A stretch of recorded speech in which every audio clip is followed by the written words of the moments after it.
Mas, kalau tadi kita sudah review tentang base tent di kelas jadi ya, tapi saya penasaran untuk melihat gimana base tent di kelas prospek seperti apa ya, karena yang dinilai itu di kelas prospek hanya gerak dasar pohon supaya sudah bagus, sudah benar begitu di kelasnya.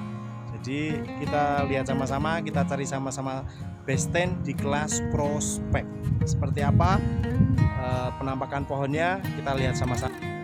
Kang Mas, sebelum kita lihat yang base tent di kelas prospek, jangan di skip karena saya di akhir video berbincang-bincang bersama Mas Pardi maupun Pak Wuk selaku panitia suksesnya pameran Green Patebon Kiringan Klaten. Jadi jangan di skip ya, sampai di akhir video, simak terus videonya.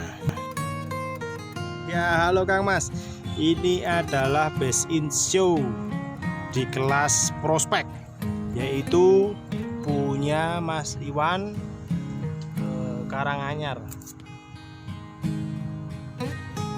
Ya, ini punya Mas Iwan Grapindo Karanganyar, jenis pohon cemara udang.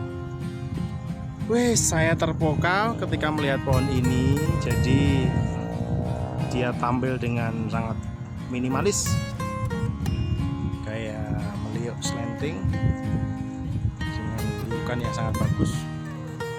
Cemara udang, gerak dasarnya sangat baik, akarnya di sana sangat kuat. Ada keroposan di sini. Halo Kang Mas, di sini ada legundi milik Bapak Raharjo dari Weru Sukoharjo. Memang kalau pohon lokal itu kalau kita ekspos sangat-sangat cantik dan ciamik. Kenapa? Keroposan legundi sangat istimewa. Jadi kalau kita mau lihat keroposannya ini sangat istimewa. Dari gerak dasarnya di sana ditopang dengan batu karang karena pohon ini sedikit rebah ke kanan. Gerak dasarnya naik. Terus ada keroposan besar menunjukkan ini pohon tua. Di sini ada sudut patahan yang sangat tegas. Kenapa masuk di prospek ini base tent? Karena kalau teman-teman lihat keseimbangan hidup, dia dimulai dari kiri, goyang ke kanan, balik lagi, arah tumbuh cabang atau rantingnya atau mahkotanya ke kiri sesuai dengan gerak dasarnya. Sangat balancing ya menurut saya ya, layak masuk di base tent. Halo Kang Mas, ini lagi-lagi pohon asem masuk base tent di kelas prospek milik dari komunitas B3 ya. Ini asem yang sangat unik kalau kita mau lihat pelintiran, sudah tidak asing bagi kita, asem yang dipelintir-pelintir karena ini geraknya presionis atau boleh dikatakan gaya bebas ya. Akar tidak begitu penting untuk gaya seperti ini. Ada perasan-perasan di sini kalau teman-teman mau lihat. Perasan ke belakang, baik turun ke bawah, naik ke atas, naik lagi, peras lagi, belok lagi, naik lagi, belok lagi, dan juga sampai begitu sampai di atas. Ya. Menurut saya ini sangat bagus karena geraknya sangat konsisten. Kalau teman-teman mau lihat dari keseluruhan juga bisa. Nah, geraknya sangat konsisten. Baik, terima kasih.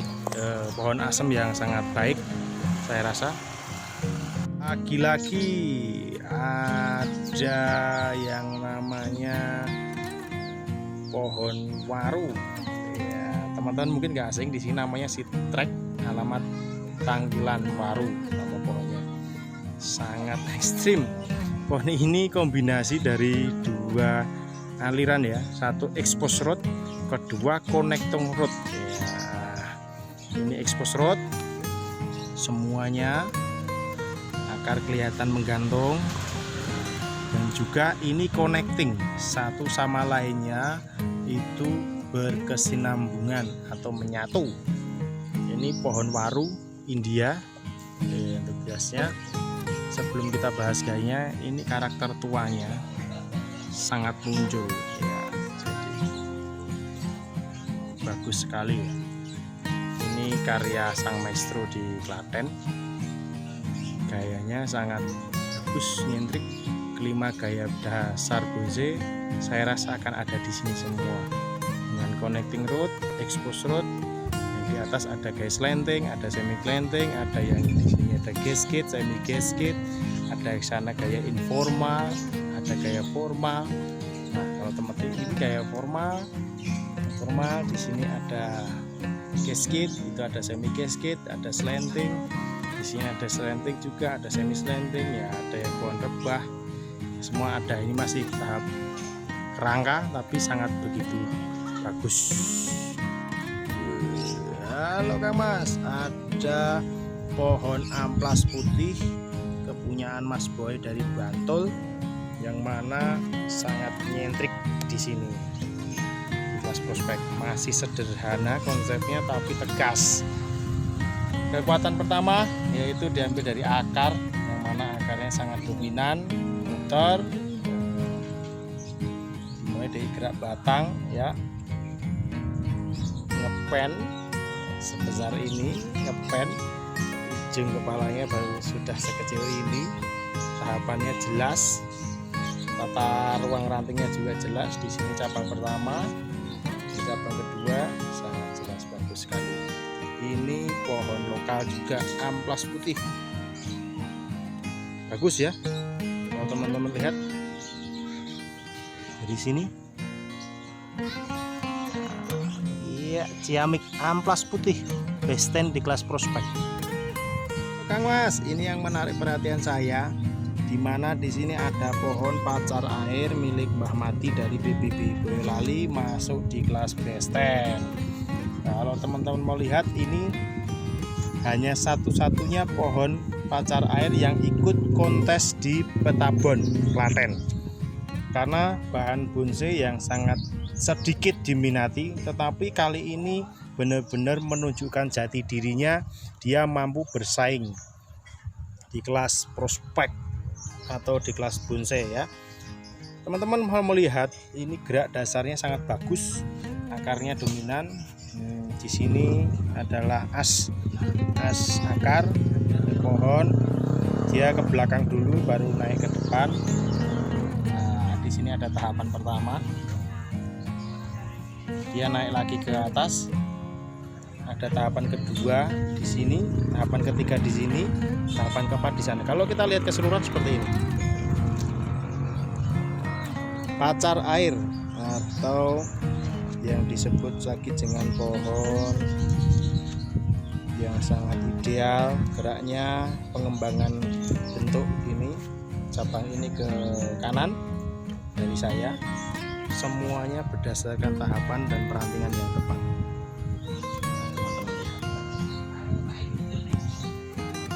Karakter batang ini sangat bagus karena tua ya, sangat begitu tua, sangat bagus.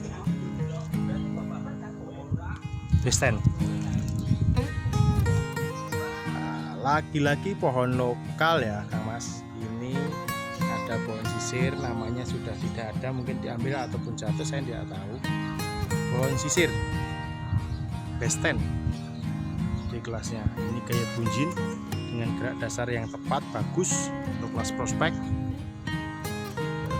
Dia memang jatuh ke kiri, naik sedikit, jenjang balik lagi ke kanan, dan bentuk mahkota arah pencabangan turun ke bawah sesuai dengan gerak dasarnya.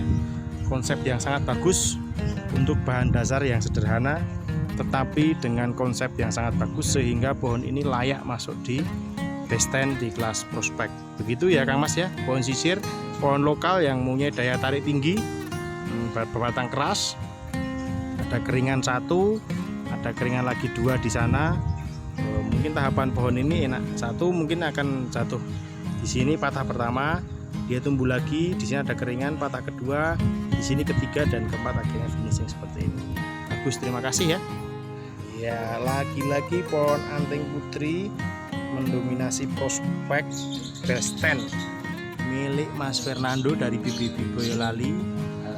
Pohon anting putri besten expose root niagari ya, nah, Mas, benar-benar akarnya ini yang membuat kekuatan si batang ini. Kalau teman-teman mau lihat, jadi akarnya menyatu membentuk suatu lekukan. Di sini mulai batangnya, ya batangnya di sini yang ada dua jalur besar, yaitu yang pertama naik ke atas sebagai top atau mahkota, yang kedua sebagai gerak pengembangan bentuk ini ke kiri. Dia condong ke kiri karena semua gerakannya dimulai dari ke kiri. Nah, seperti ini untuk keseluruhannya sangat bagus ya, pencabangan yang sangat bagus, ideal ya, dengan daun yang sudah mulai mengecil. Anting putri milik Mas Fernando dari Boyolali, PBB Boyolali. Baik, terima kasih Kang Mas. Kang Mas, ini benar-benar bahan dangkelan yang menunjukkan jati dirinya di kelas prospek Besten milik Mas Gatot Koco Boyolali, jenis pohon sancang. Ini karakter tua, meliuk-liuk, serta pengembangan bentuk yang sangat ekstrim menurut saya. Karakter tuanya sangat menonjol, sancang. Keroposannya dia naik ke atas, di sana ada kedalaman. Itu turun ke bawah dulu, naik lagi ke atas. Di sini titik tertinggi batang, baru dia turun ke bawah. Kalau kita lihat dari jauh seperti ini, dengan finishing sama, satu batang naik ke atas sebagai mahkota, satu batang turun ke samping sebagai pengembangan bentuk, sehingga bentuk perantingannya seperti ini. Ini sangat kecil ya, sangat kecil, milik Mas Gatot Boyolali. Terima kasih Mas Gatot sudah memberikan yang terbaik di Pamlok Petabon, Klaten.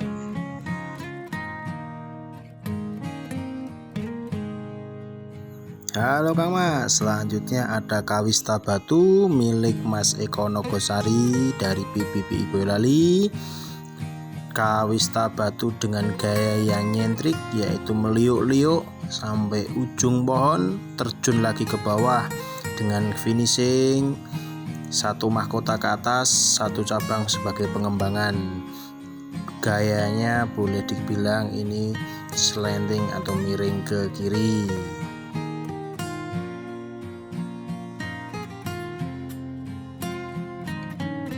Selamat pagi menjelang siang rekan-rekan filosofi Bonse dimanapun berada. Pagi ini saya bersama Mas Pardi, bersama juga Mbak Bu, selaku panitia Petabon Bonse pameran lokal di Kiringan, Klaten. Gitu Ji. Mas Pardi, Bang Bu, saya itu pengen tahu bagaimana perjalanannya bisa mengadakan pameran lokal, tetapi menurut saya jumlahnya sangat-sangat istimewa. 400 lebih ya? 439 peserta, baik di kelas prospek maupun di kelas Bonse Jadi. Pak Wo bisa cerita kenapa harus diadakan pameran lokal seperti ini? Kalau kita lihat kan ini lokasi ya sangat masuk di dalam, tetapi antusiasnya itu dari kota-kota sekitar sangat bagus. Monggo Pak Wo.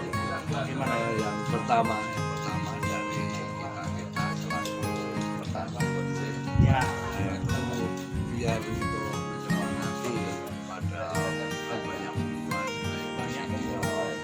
tanpa kita mengadakan pameran seperti ini. Saya rasa untuk kedepannya untuk rekan-rekan sulit untuk maju. Maka itu kita sepakat, saya dalam minta tolong sama Mas Pardi juga yang untuk mendukung dan membantu segala kesuksesan ini. Terus kita mengadakan acara ini yang jelas tujuannya itu untuk mendidik rekan-rekan petani. Makanya tiap malam diisi acara satu orang itu diisi entah demo, entah sarasean, itu ya membahas masalah tentang Bonse. Tapi mulai dari media, dari penataran sampai selesai itu diisi di acara-acara ini. workshopnya ya Iya. begitu. Baik, saya rasa saya juga menyaksikan beberapa malam di sini aktif dan antusiasnya itu sangat baik. Saya rasa ini kontes bonsai lokal ya sukses sih. Iya. Boleh dibilang sukses ya. Dari jumlah peserta acaranya juga 1 minggu full, benar-benar full, tidak ada pohon yang tidak baik, semuanya pohon baik di sini. Mas Fardi, menurut Mas Fardi dengan diadakannya pameran lokal seperti ini itu dampaknya ke para penghobi bonsai seperti apa? Lebih Baik. melihat ya, melihat dari bahan saya kayak gini. Aku terus melihat dari pameran itu kok terpacu mas. Ada inspirasi. Iya inspirasi. Ini bahan saya masih kayak gini. Ini besok jadinya kayak gitu. Nah, jadi memacu semangat. Jadi justru malah kalau lihat kan sekarang banyak pemula ya, boleh dikatakan yang baru terjun di dunia bonsai seperti saya ini belum tahu banyak Saya tentang juga. bonsai. Tetapi dengan diadakan pameran seperti ini minimal mengubah mindset yang tadinya itu ya berbonsai ya seperti ini, tetapi ketika lihat tuh ternyata yang dapat best 10 yang dapat best in show kok seperti ini, nah akhirnya kan merubah mindset para petani itu mas ya. Ya, jelas bisa untuk menilai dari hasil karya si Pembonsainya. hasil karya itu sampai di mana itu kalau nggak ada kontes gini Tidak nggak ada. bisa ya karena- Tidak ada acuannya, mungkin tidak ada pemain. Sebelum kita akhiri ya, nanti kita review lihat yang bisa lebih banyak. Mas Pati maupun Pak Wo bisa enggak kasih motivasi buat rekan-rekan pembudidaya bonsai khususnya di wilayah kita lah, di sekitar kita ini. Motivasi atau semangat lah. Oke, saya memotivasi kepada rekan-rekan pembonsai. Yang pertama semangat ya semangat dan jangan takut. Nah, jangan takut salah. Kadang pemula itu mau ngerjakan tuh pasti ketakutan. Salah. Ini mau motong gini nanti takutnya salah. Jangan takut. Nah, karena dari kesalahan itu bisa Belajar. menimbulkan kesuksesan, Baik, keberhasilan. baik. Gitu, Mas Pati atau motivasi buat rekan-rekan pembonsai semuanya. Ah, Nggak bisa ngomong. siapa tahu ada lagi. Baik, saya rasa demikian ya Kang Mas semuanya. Terima kasih. Kita sudah review best Saya 10, best tambahin 10. ya. Oh boleh. Kalau kita ingin benar-benar bisa kita saling silaturahmi pada Oh, baik. satu nggak cukup 1 atau 2 orang Baik, semakin banyak semakin baik. banyak kita padukan kita dapat kita padukan Baik. gitu mas. Baik, saya rasa silaturahmi tetap kita jalin ya. Seperti saya mungkin perlu belajar ke Batu Gajah sana, nanti ajak Mas Heri ataupun Mas Iwan yang di Boyolali untuk main silaturahmi ke Batu Gajah. Terima kasih. Salam filosofi bonsai, semangat dalam berkarya. Semoga dengan kontes Pentapon Green ini bisa memberkati para penghobi bonsai dimanapun berada. Amin. Terima kasih. Matur sembah nuwun, Pak Wu. Pati, matur sembah nuwun. Di bisa Itu nanti kita tak